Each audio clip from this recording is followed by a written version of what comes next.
Hello, everyone. Welcome back to Remote Work Bay. I have Albert with me from Albert's List. Thank you, Albert, for being on my podcast. Could you introduce yourself and tell us a little bit about Albert's List and what you do?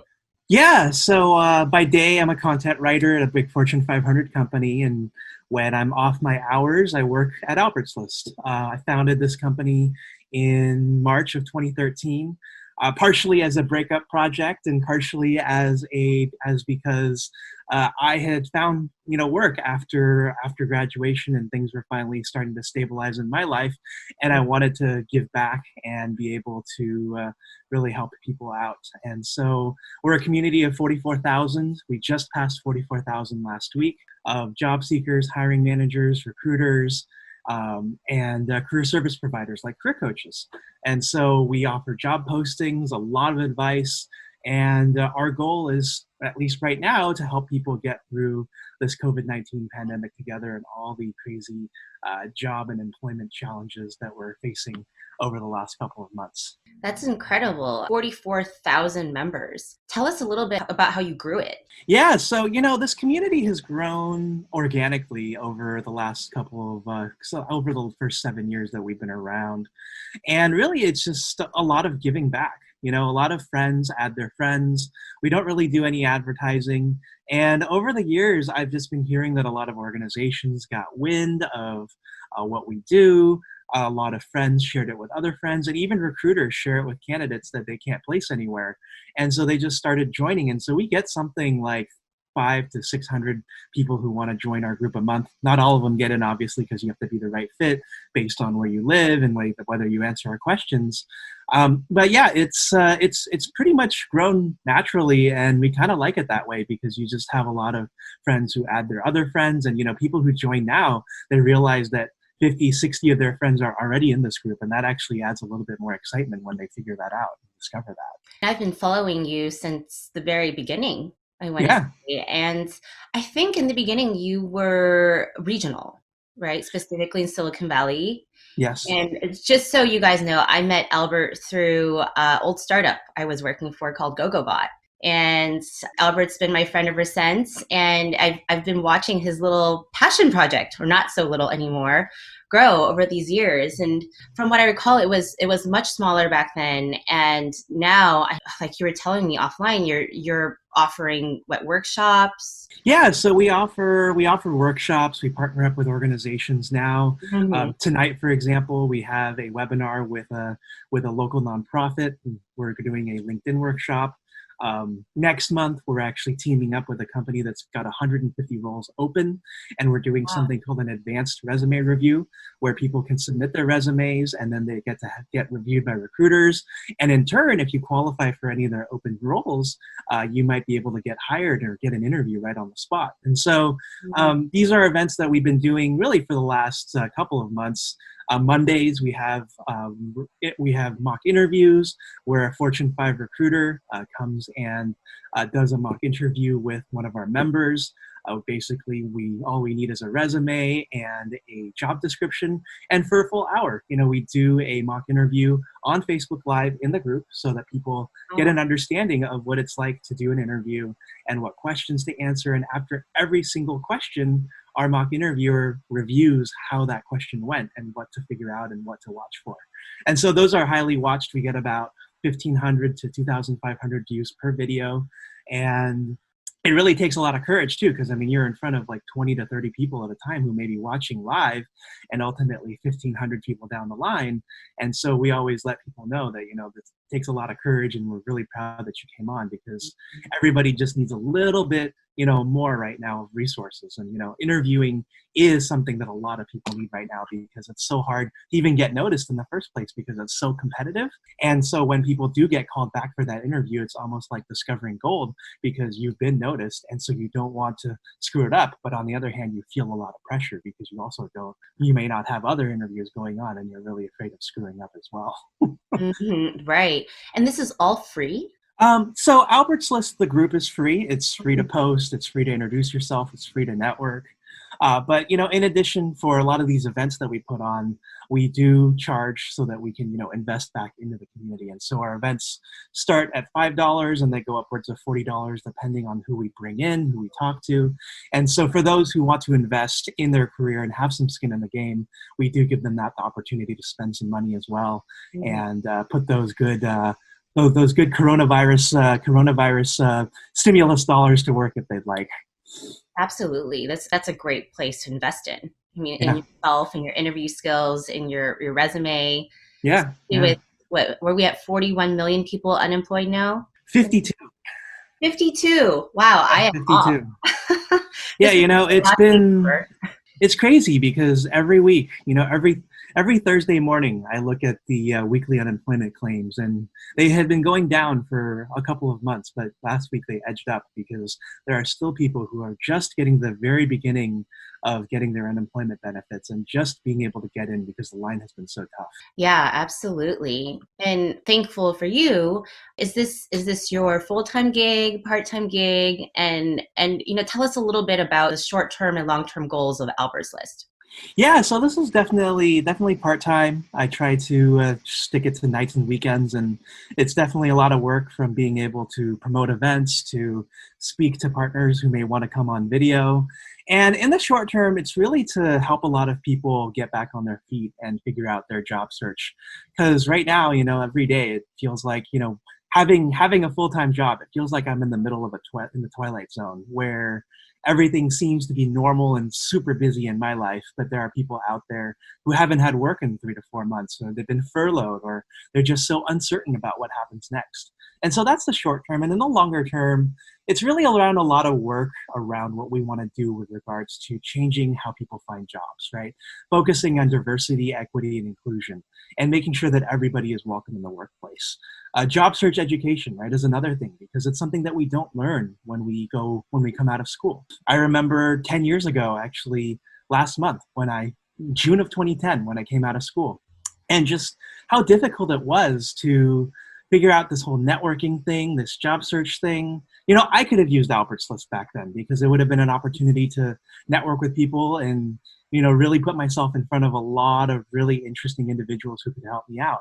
And so the job search education is one piece, diversity, equity, and inclusion, and then also just teaching people how to become better job searchers in general, and also being able to create that educational course. So, eventually a lot of different things, and conferences and all of those things down the line. So, yeah. Do you want this to eventually be a full-time gig for you? Oh my, I like my day job a lot. I like what I do for Albert's List a lot. I like to think that I'm firmly entrenched in what I'm doing. That's, my life purpose, my life passion. And so as long as I think I have both of these, life will be pretty good. Right. Yeah. And you have to stay positive and optimistic. And it's great that this is something that you really love, think that it's a passion project of yours. Yeah. I mean, I help job seekers, and it's very much HR on the Albert's List side. And for my day job too, I also work in the HR space on the HR software side. And so on one end, my audience is job seekers and recruiters. And on the other end is HR leadership, heads of talent. And so it's interesting to see what they're thinking about, especially during a time of the coronavirus pandemic, and see what's going on the job seeker side and what they're thinking about. And a lot of it, it's really interesting, because on the leadership side, we're hearing a lot of things these days about how HR has changed forever. There's this focus on how HR practitioners have become pseudo healthcare professionals, that they're focusing on empathy and caring. And on the job seeker side, I think they need empathy and caring, and a lot of that more than ever, because a lot of them are ghosted. They never hear back. They follow up for weeks and all of that kind of stuff. And so if the coronavirus pandemic does make us a more empathetic society in general, where job seekers and those who hire can get along a lot better, then I think we're headed towards a better place for sure. Yeah, I hope every company is thinking like that, and anyone that's in HR, right? And to go a little bit deeper into this topic, what would you say are some of the top career-related questions that are asked in your community, and how has that shifted in light of the current pandemic? Yeah, so when we first, so we have something on Albert's List called Anonymous Asks, because we realized that 44,000 people in this group. It's likely that either your boss or maybe even your colleague who might speak to your boss will be in that group. So asking questions for advice might get really awkward, especially if you're in the same office together. And so we launched this about a year and a half ago. And since then, we've had about 300 anonymous questions come through. Wow. And so the questions really range a lot from everything from whether you should follow up with other people and when to do that, to how a resume looks, to really deep situational questions. There's a question that stood out last week that was along the lines of somebody who was unsure what was going on at work because their boss had unfriended them on Facebook, and whether they should be afraid of their job at work, even though their performance hadn't changed. And so it's a lot of very interpersonal questions. It's a lot of questions that sometimes can be pretty heartbreaking too. There was another question that came out last week about this person who was applying for smaller companies, and they just weren't sure whether they would fit in these smaller companies because they would be the only African-American person, and they were wondering if they should just give up on that and just go with only big companies because they wanted to belong. And so I would say the anonymous questions that we've asked, they've kind of evolved into very like person-to-person type of very personal, very politics-based questions, because when you're at home, you don't have that human interaction. Everything happens over Slack, over email, and occasionally Zoom, but the body language happens a lot differently. And I would say that a lot of the anonymous questions that are asked are a microcosm of what's on people's minds, right? So diversity, equity, and inclusion. We have questions around how to navigate tough work situations. Right. We have questions around what the future of work will look like and what kind of companies people should look for, or if they want to move to a different state. And so I think as we move forward into whatever the next few weeks bring us, the next few months, I'm going to see more of these questions, especially if things don't get better with coronavirus. Mm-hmm. Right. Absolutely. I'm sure you're getting questions about, interviewing over Zoom. Or yeah, we do. Yeah, people are asking like what to wear, and even before this, we had people asking like, how should I wear my hair, over Zoom, because some people may judge you for that. There was another question that was very heartwarming around somebody who wanted to wear a wig to their interview because they had cut off all their hair in support of a family member who had cancer. And so what would that look like? And so we have a lot of recruiters in the group who are also willing to answer these questions as well too. And so for people who may not know where to go, our community is a great place to connect with recruiters directly. And so it is a positive benefit for those who show up well. And, we of course, in our Facebook group, we approve all posts before they go out now. So there's less of a chance for you to be able to look bad in front of recruiters before we did this. But yeah, I mean, it's definitely there's definitely a lot of good questions being asked right now, because it's such a nebulous experience in terms of being able to job hunt these days. You don't know where things are going next. We're not where we were back in February when things were still so good. Yeah, absolutely. Well, I have a personal question. Yes. So has anyone asked about putting up virtual Zoom backgrounds like what we have? Or not yet, really. I think although I mean that is part of Zoom etiquette. I think we all have stuff going on in the back of behind us, and so I think a background is always a lot better because it provides that level of professionalism. And so I know that both the company I work at, the university that I went to school at, these places have all been releasing Zoom backgrounds over the last couple of months to make it look better. I know. I mean, it's been so much more fun too, even doing these podcasts, to have this background up, because it's more interesting than my wall space back here. So sure, yeah. Well, that's great. Well, so let's expand a little bit. How do you think the stay-at-home order is affecting the job market currently? And dive a little deeper into that. Yeah. So, a couple of months ago, I started tagging all of my job posts on Albert's List because I wanted to get a really good idea of who was hiring and what they were hiring for. And so from between April 29th to about July 17th, because I did a similar presentation on this last week, and so I ran the data and I found it interesting, and I think it's pretty good to share with your audience as well. I cataloged 435 job postings, and basically there were postings that were posted in my community over this 2.5 month period. Okay. And so the thing that I discovered over these 2.5 months where we had jobs was that obviously, given that we're a Bay Area community, tech jobs remained the most popular. And a lot of tech jobs, as you know, are jobs that we can work at from home. And I also looked at kind of the function of these types of jobs that are out there. And the more I looked at that, the more I realized that these jobs all had a sort of pattern to them. So out of the jobs that were posted, 27% were engineering, 26% were operations, and another 17% were marketing. And I thought about it a little bit, and I was thinking, these are all the types of jobs that drive business continuity. You need engineering to basically keep your technology up and running. You need operations to support everything. And you still need a little bit of sales and marketing, no matter where you are when it comes to still trying to make money, even when it's tough. And so these accounted for about 70% of the types of jobs that had been posted during that time. The rest of them, finance, healthcare, HR, education, some administrative, that kind of stuff.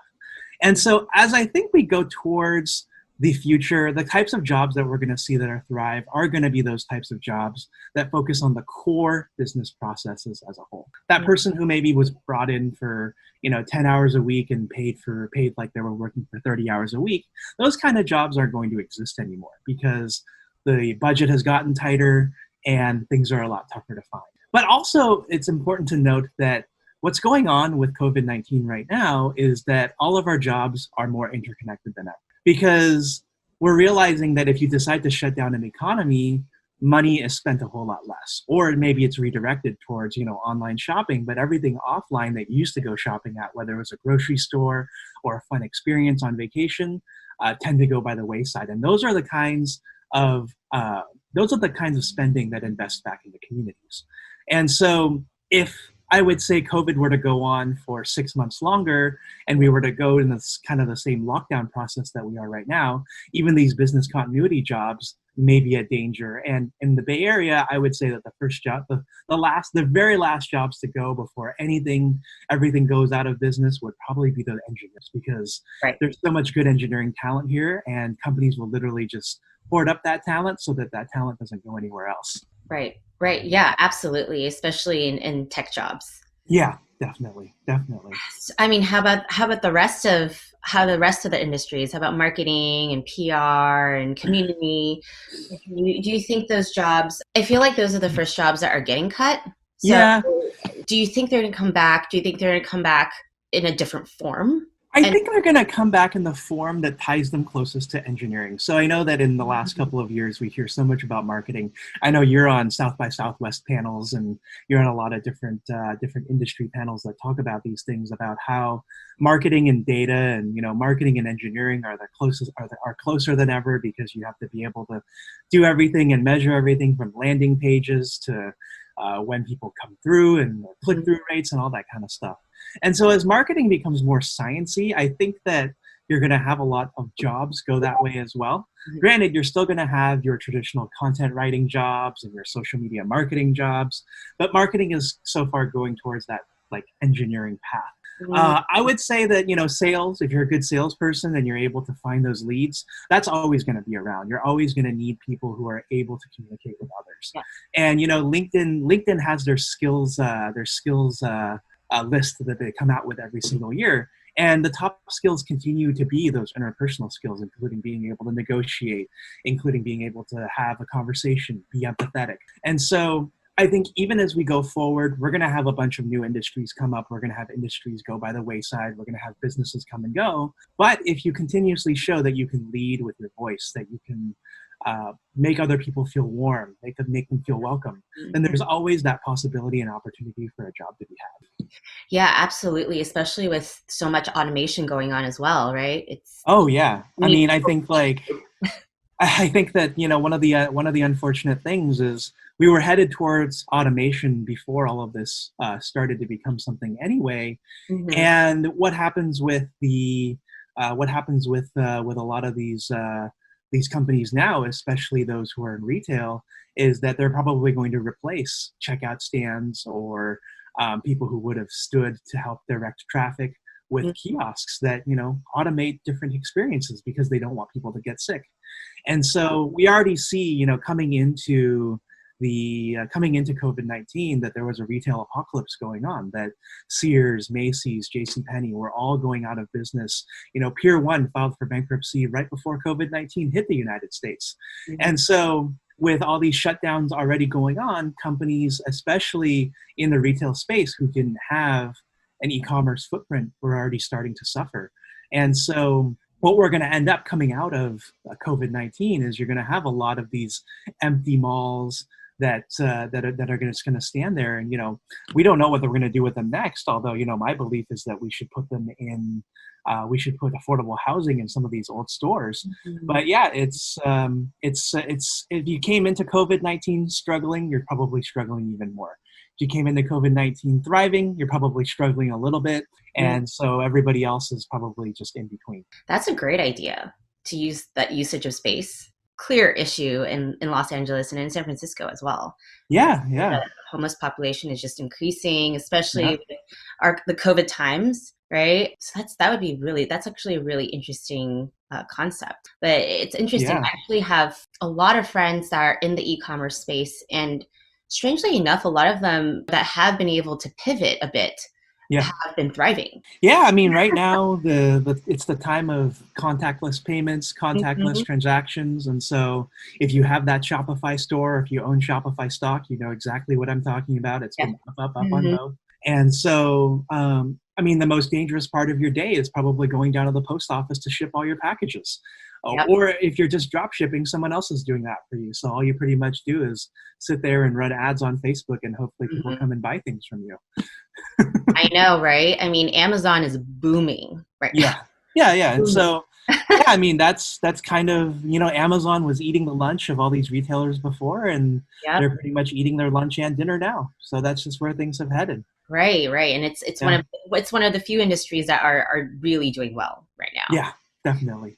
Oh man. Well, with that being said, do you think now that so many people are working remotely because of the stay-at-home orders, especially in California, do you think companies will start shifting towards a partial or even full-time remote structure even after our stay-at-home orders are ended? Yeah, I think that what stay-at-home has done for a lot of companies is that it's realized that they can probably, number one, cut costs, right? So, for example, Google, known for its wonderful perks and all of the food that you could eat and all that stuff when you're on campus, decided that they could institute work from home through June of 2021.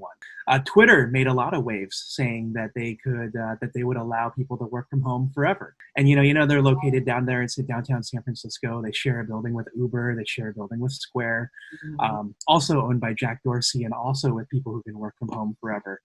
And then you have companies that are probably going to do partial work from home going forward. And so I think that when it comes to the future of work from home, a lot of the same kind of jobs where you see, like, I would say business continuity type jobs like marketing, some kinds of sales where you don't have to be face to face, engineering, hopefully your home internet connection is strong enough, can probably stay at home provided that the level of productivity is. What's really interesting is, that like right before we came into COVID, this whole work remotely, work from home thing was always a perk, and now it's a feature. And with a lot of companies now realizing that a lot of people are able to work from home and still maintain that level of productivity and cut out that commute, I would say that a lot of companies are probably going to keep it. But ultimately, I think it also depends on the technology infrastructure that a company has.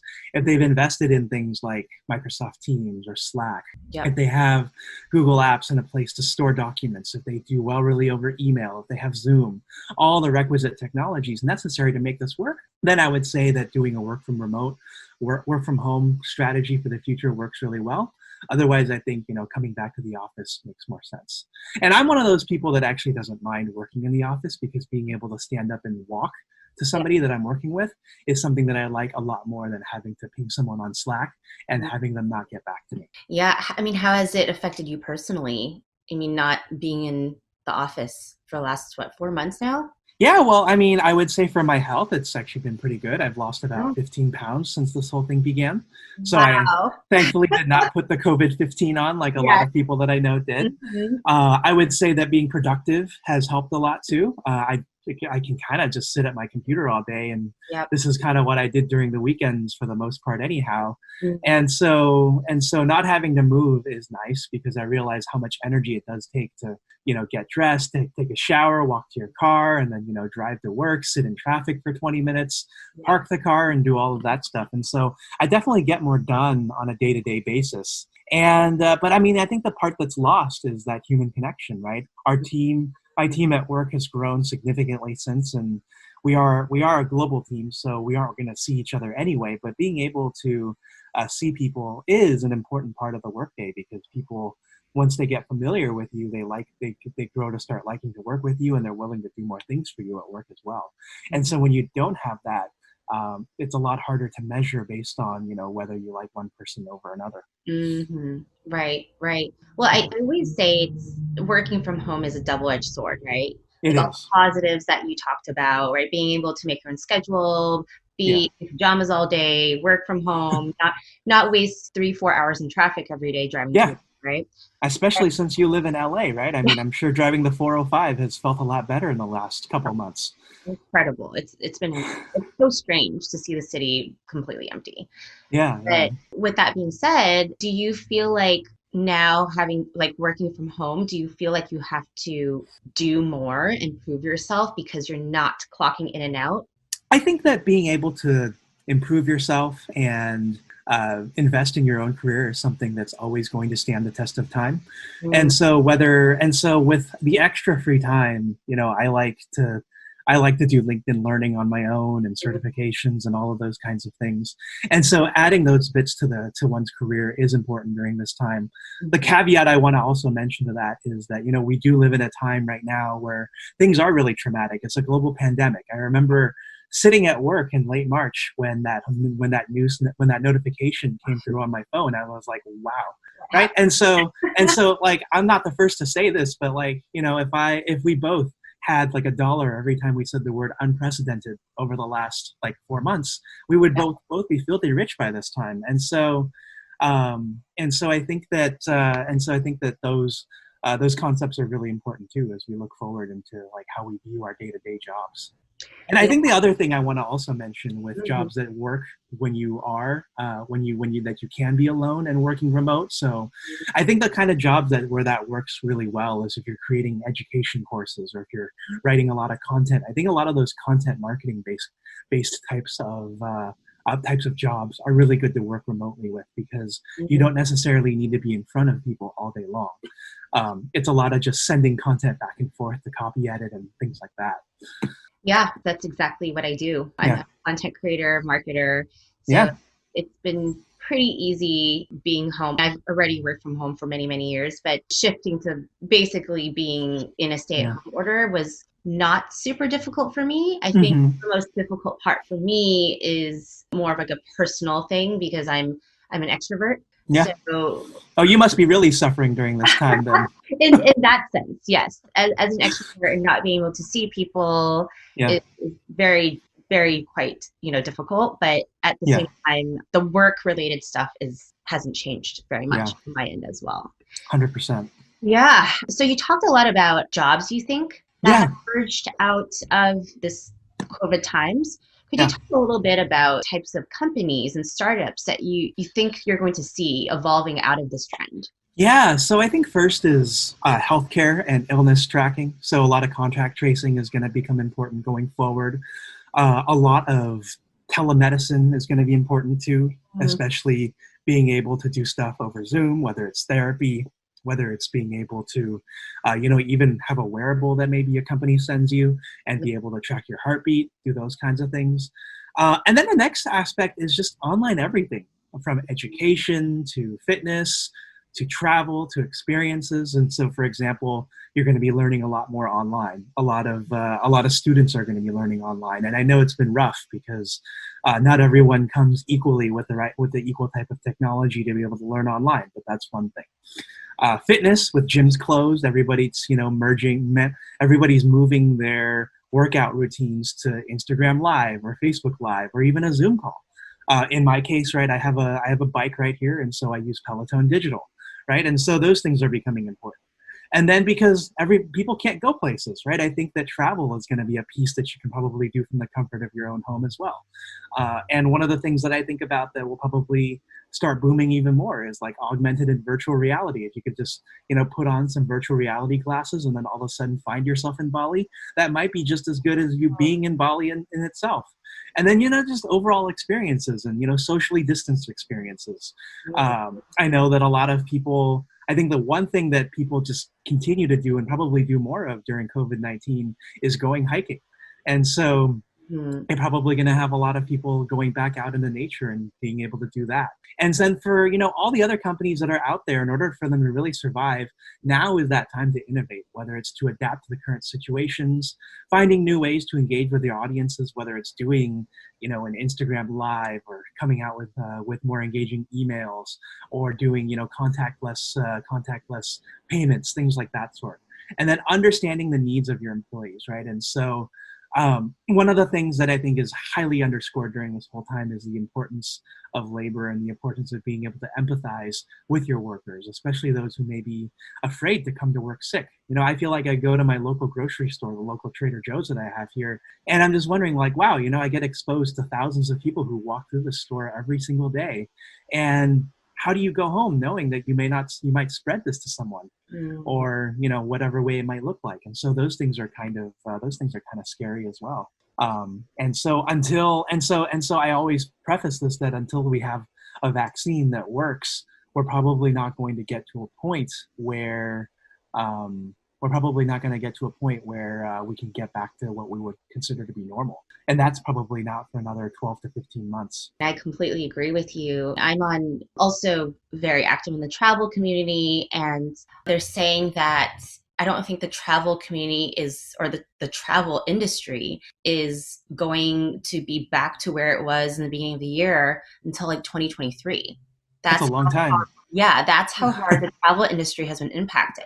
Yeah. And I was listening to, I forgot, BBC or something this morning, and I think the owner or manager of Troubadour in Hollywood, one of the most famous and iconic music venues, was talking about how their next show that they put on their calendar is March of next year, and even then they don't know if that's going to happen. And so, looking around, I mean, at Albert's List and LinkedIn and just careers out there in general, and like just to see where the shift is going is, I really noticed that there's a lot more online jobs. There are. Yeah. They were looking for online event planners. How interesting is that? One with a Zoom webinar background. Right? If you know your way around Eventbrite, if you know your way around Meetup, then, all of those things are very much available and I think, able to do. Like, I've had to learn how to use Zoom over the last couple of months because we at Albert's List plan events.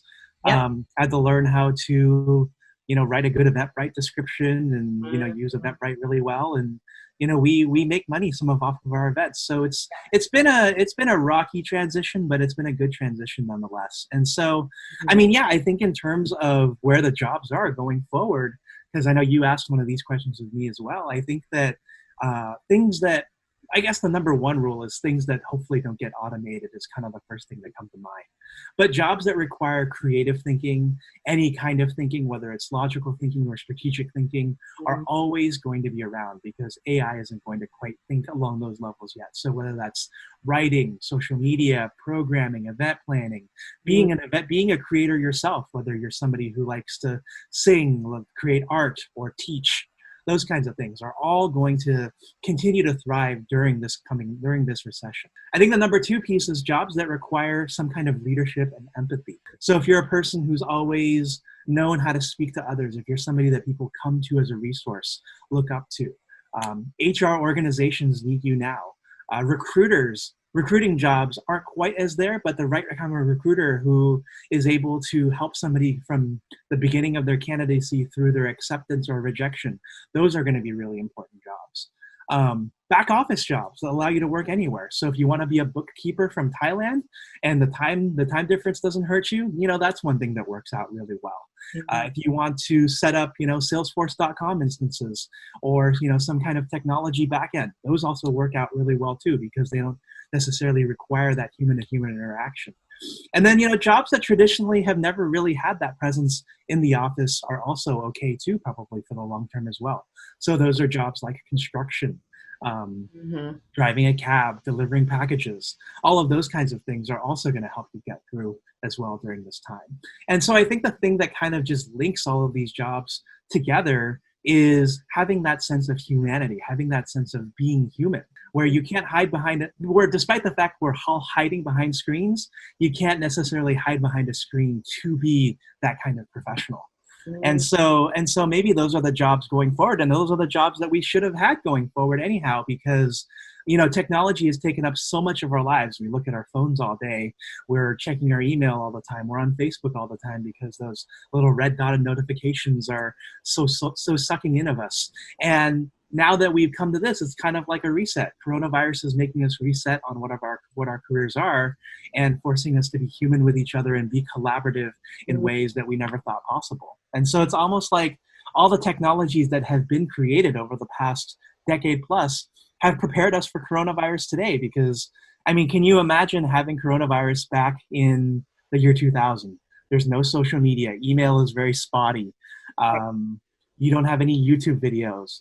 At that point, Netflix is still delivering delivering movies to your house, Mhm. and you can't connect with anyone besides over the phone.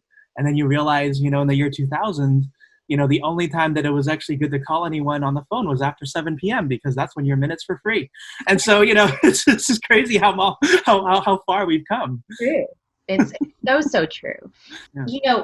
For people that are looking to shift their careers, right, Yeah. especially in the middle of pandemic, and gain more of these soft skills, creative and soft skills and interpersonal skills, hmm where can they go? How can they get better at this? You know, this is a really interesting time for professionals of any type, because the opportunity to rebuild yourself and build something new and completely from scratch has been out there. And I think the one person that really exemplifies this a lot is Pat Flynn. I think he's the guy who did the he does this smart passive income podcast, and he was a victim of the Great Recession. I believe he was just graduated from architecture school, but there were no homes being built because we were in the middle of that mortgage crisis.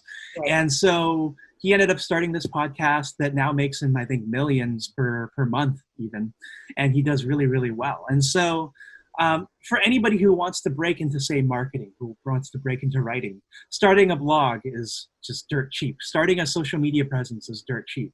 We all have our smartphones now, and our smartphones give us that chance to shoot video.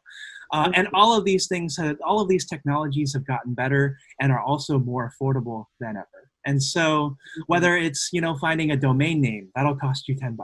Hosting will cost you another $10 a month. That's, $130 out the door right there. And then you're ready to start literally creating content and doing what you have to do for the remainder of that year. And if and so being able to build that brand, build that self-made business, which I think we're going to see a lot of coming out of this recession, because Yes. the barrier to entry is just so low now, where everyone can be an influencer, where everyone can build a brand by putting content out there on Twitter, Facebook, LinkedIn, etc., is going to get you to the next level. And so I would say that for someone who's wondering how to break into the space, the most important thing is actually not finding a website. It's not building your Mhm. social channels. It's knowing what you want to stand for in the first place. It's knowing what it is that you want, what kind of change you want to affect out there in the world. Because once you do that, everything else comes a lot easier. This almost sounds like it's people should focus on building their personal brand. Yeah, absolutely. Mhm. Absolutely. I think you definitely have to know who you are within before you share it with out there in the world. And so, I was successful because I did the former, which is, throwing a lot of stuff at walls and seeing what sticks. But that's definitely not a process, and that's definitely not a methodology that I recommend for most people, because that'll leave you searching for a lot of years. You'll be very frustrated. You'll be very angry at yourself because you'll be wondering why you haven't found it yet. And so the better way to do about it is to go through a lot of reflection, to understand what it is that you care about, understand what, brings tears to your eyes, understand what it is that your actions in the past have led you towards, and really understand those patterns to help guide whatever patterns you want to have going. And what a perfect time to do that in Yeah. quarantine, right? Yeah. We'll have all these Yeah. extra hours. Yeah. You have all these extra hours, time to read books, time to watch YouTube videos, all of those kinds of things to really get you started. And, all the how-tos are out there. Everything's been being built for the last decade. And so now's the time to do it. And on Albert's List, do you have a link or list of resources that I can share with my viewers? We do. So there's another Facebook group out there called Asian Hustle Network. We adapted from their spreadsheet to offer a bunch of YouTube videos, resources, and things that people can use at this time to understand everything from which companies are hiring for remote jobs to which companies have laid off, to some of the YouTube videos that we have ongoing that we upload to our own YouTube channel of the webinars that we've done. And people can just type in Albert's List on Facebook and find you? Yeah, or they can go to Albert's Job Listings and Referrals, San Francisco Bay Area. And we also have one for Southern California as well, which has another 3,000 people in it. Well, now that, people can work remotely, I guess your list is useful anywhere. Yeah, it's pretty much useful anywhere. Yeah, I mean, we have a couple of companies who are on the list who say that you can work remotely from home to start, but eventually when things get back to normal, they'll want you in the office, even if that office is somewhere out on the East Coast or whichever. Mm-hmm. Yeah, that makes sense. Yeah. And so a personal question for you. Yes. I'm just curious, as a pretty new remote worker, what are some of, I'd say, like, what are some of your tips and tricks for people? Well, so I actually had the opportunity to work remote for 3.5 years prior to me taking the current job that I have. So I would say, as far as the tips go, staying organized is the number one first important piece. So before I start my next day on the previous day, I usually organize out the types of projects and things that I want to accomplish before the day is over. I think the second piece is to be forgiving of yourself in that you can take breaks, and that you can take breaks, and that you are able to, and that it's okay to be human, and it's okay to be distracted. Because there's a lot of things going on now, especially for those who have kids at home, or people who are coming in and out, or the next breaking news update that comes across your phone. And so it's okay to kind of take that break from that. And then number 3, I don't know that I'm the best person for this particular tip, but I would say that if you have a living space that allows you to separate where you work from where you sleep, that is probably a really good thing to have, because you don't want to associate one with the other. At the house that I live in right now, I converted the living room into my 5th bedroom. So technically speaking, it's a pretty big room. My bed is way over there, and I'm over here on the very other side.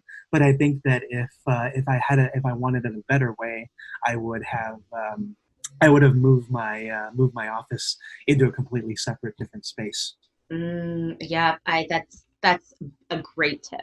And you're in San Francisco. Where are you now? I'm in San Mateo, so about 25 minutes south of San Francisco. Okay, so I was going to say 5th bedroom in San Francisco, in the city. I was like, wow, Albert, you're doing well for yourself. I live in the suburbs. Yeah, I was going to say, yeah, absolutely. That's an incredible tip. I know, it's, as a content creator, I use like every corner of my house. Like, I'm in the corner of the bedroom right now. My desk is in the living room. Yeah, it's pretty important to have that separation if you can. And your full-time company that you work for, you have you asked for any type of resources or help since you aren't in office, or have they provided you desks and monitors and They have, yeah. So there's the opportunity to reach out to facilities, and the office is open for us to walk into right now. There's just no general guideline for us to all come back at once. And so because I still have my badge, I'm able to actually go to the office and pick up my things if I wanted to. And there's been also, updates around where they'll ship you your chair, and they'll send you your monitors and all those kinds of things too. Okay, that's so great. Those things are available, absolutely. This is the reason why I love tech companies. I feel Yeah, they're yeah. so supportive of their employees, and you're definitely very lucky. Oh yeah, very lucky. Mhm. 100% lucky for sure. Yeah. Well, do you have any other tips or anything else you'd like to share with the viewers today? Yeah, I mean, I think this is one of the more interesting times that at least we'll experience in our lifetimes, and that with remote work being so interesting, that it's that if you're given the opportunity to work remotely somewhere, maybe that's not even the United States, to definitely take it, because travel is always interesting, and it's always interesting to see the perspectives outside of the country. On the other hand, it's also one of the tougher times that we're having as well, and so I want to remind people to be forgiving of themselves and to be kind to themselves, because this is an unprecedented time. It's a time that we're probably not going to see again in our lifetime either. Mhm. And so it's important to not put all the pressure on yourself, despite the fact that, for a lot of us high performers, we want to be going all the time. This is a time to reflect. It's a time to, think about what it is that you want out of your life, whether it's still the same thing you want or whether it's to do something differently. Mhm. And I guess, if I will, for the last piece, if you're looking for that support channel, come join us on Albert's List. We have lots of people joining every day, and we're always happy to support, always happy to share that conversation with all of you, because we know that nobody should be alone during their job search. It can be an incredibly isolating process, and even more isolating when you're alone at home job searching too, and it feels like everyone else has a job, even though, granted, a sixth of the country is unemployed. It still feels very alone because you're sending emails into nowhere. And so, Yeah. um, join and find a community, find a way to be with other people, and we're going to get through this all together. Thanks, Albert. And how can people contact you personally? Do you want Yeah, to they share can a get social media handle or email? Yeah, they can email me at albert.qian@gmail.com.